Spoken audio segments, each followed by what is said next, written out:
The biggest brands in the world are at war over millimeters. I'm talking about a phone that is thinner than a charging port. Another one is lighter than your keys. Thinner is supposed to be better. Yet, the thinnest phone in this entire lineup is actually the worst one to live with. Today, I'm breaking down the 5 slimmest phones, from the one that's pure genius to the one that's a beautiful mistake. I've put links to all the phones I mentioned in the description below for your convenience, so you can check the prices and see which one might be on sale right now. Let's start where the madness truly began, with the phone that broke the laws of physics, the Oppo Find N5. The Oppo Find N5 unfolds to just 4.21 millimeters. To put that into perspective, that's thinner than the USB-C ports you use to charge it. And yet, Oppo somehow packed in an 8.12-inch OLED display with 120Hz refresh rate and 2100 nits peak brightness. That means it's buttery smooth when scrolling, crystal clear outdoors, and vivid enough to make movies and games look stunning. Under the hood, it's running Qualcomm's Snapdragon 8 Elite chip,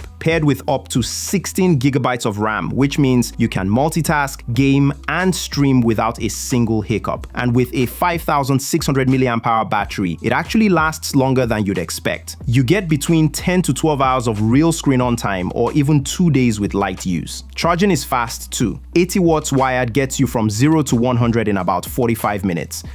It's like Oppo told their engineers to ignore physics and just make it work, and somehow they did. As soon as you open it, this thing feels unreal. Buttery smooth animations, vivid colors, and surprisingly deep contrast. The 50-megapixel triple camera system, co-engineered with Hasselblad, delivers rich natural color in daylight and pretty solid stabilization for video. In low light, it's just okay. But then reality hits. That ultra-slim frame comes with fragility. Durability tests showed bending and hinge failures under the stress of being in a tight pocket or backpack. The software is buggy, with broken auto brightness, settings that randomly revert, and crashes during calls. It gets hot during intensive use. The speakers are weak, and it's so thin you can barely grip it securely. And to top it off, it doesn't even fold completely flat, only 178 to 179 degrees, which defeats the whole point of a foldable. So yes, it's a technological miracle, but it's also a fragile reminder that sometimes when you push the limits of design, physics eventually pushes back.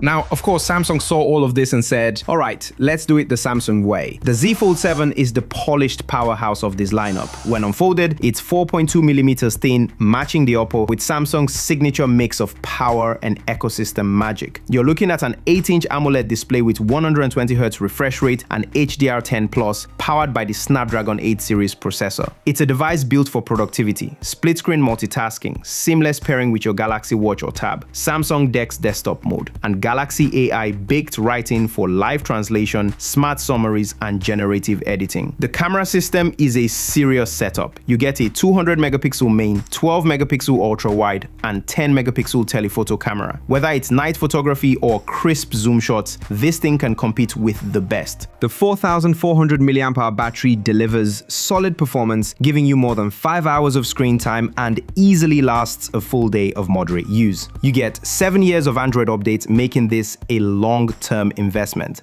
But the illusion of thinness breaks the second you flip it over, because that 5mm camera bump completely ruins it. It wobbles on flat surfaces like a rocking chair, feels uneven in your hand, and makes the effective thickness 9.2mm where the cameras sit. Plus, only 25-watt charging means you're waiting 1.5 hours for a full charge. Painfully slow for 2025. Still, for Samsung loyalists, it's the most refined foldable you can buy. It's powerful, productive, and perfectly polished, just not as sleek as it claims. Then came the Honor Magic V3, the wild card nobody expected. At 4.35 millimeters thin and weighing just 226 grams, it's one of the lightest foldables ever made. It folds up neatly and feels like a regular phone, something no foldable before it has really nailed. It's powered by the Snapdragon 8 Gen 3 with up to 16 gigabytes of RAM and 1 terabyte of storage, and has one of the brightest outer screens on the market.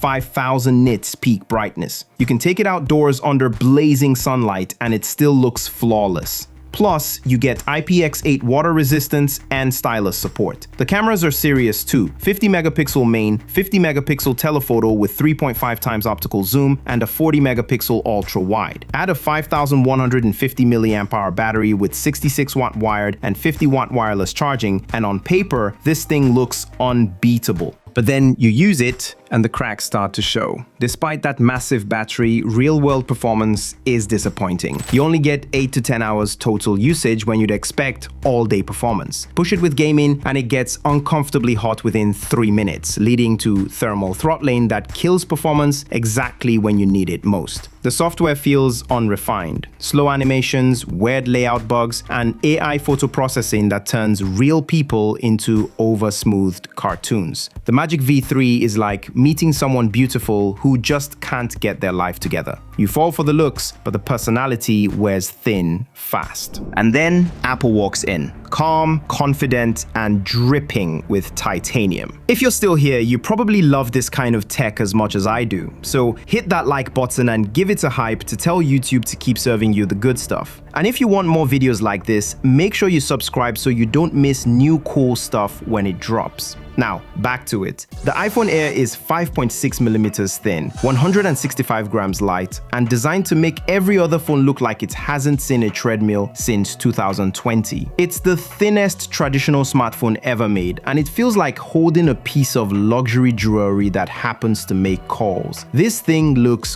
gorgeous. Under the hood, it runs the A19 Pro chip, the same beast found in the iPhone 17 Pro Max. The display is a 6.5-inch LTPO Super Retina XDR OLED with 120Hz ProMotion and 3000 nits peak brightness, which means it's insanely sharp, color accurate, and easy to see outdoors. The battery is only 3,149 milliamp hours, tiny by 2025 standards, but the efficiency is surprisingly impressive. Video playback hits 27 hours, and gaming drain tests show 12 hours 3 minutes total runtime. In real-world use, expect about 5 hours of screen time, but that small capacity means you're still hunting for a charger by evening. And while it's fast and smooth, there's only one rear camera, a single 48-megapixel sensor with no telephoto or ultra-wide options. That means no optical zoom, no ultra-wide shots, no macro photography. For photography lovers, that's a big step backward. It's the supermodel of smartphones, flawless in photos but exhausting to live with.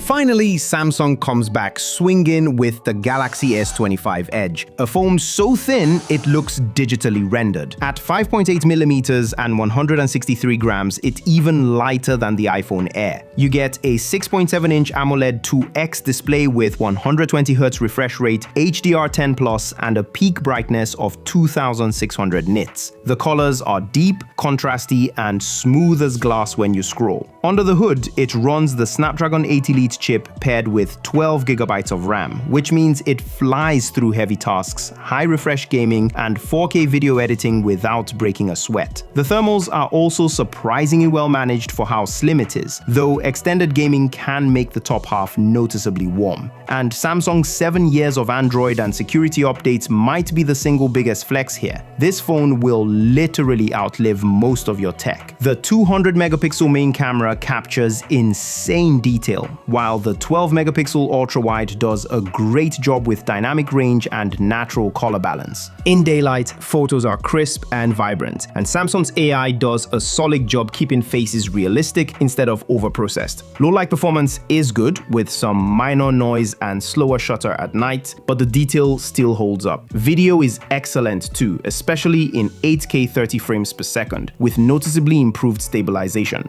Now here's the catch. That sleek 5.8mm body hides a 3,900 mAh battery that struggles to last a full day if you're pushing it. You get about 5.5 to 6 hours of screen on time, and with only 25 watts wired charging, it takes around 1 hour and 20 minutes to reach full. The only thing this phone charges fast is your frustration. The S25 Edge looks incredible and feels like the future. It's the kind of phone that turns heads when you pull it out, but quietly reminds you by 5 p.m. that beauty still comes with a price. And that's the thing, we've just watched brands go to war over thinness, but what happens when they go to war over price? Because when companies start cutting costs instead of millimeters, things get even crazier. Some of the cheapest phones right now are doing things these flagships can't. So check out this next video on the best budget phones you can buy right now.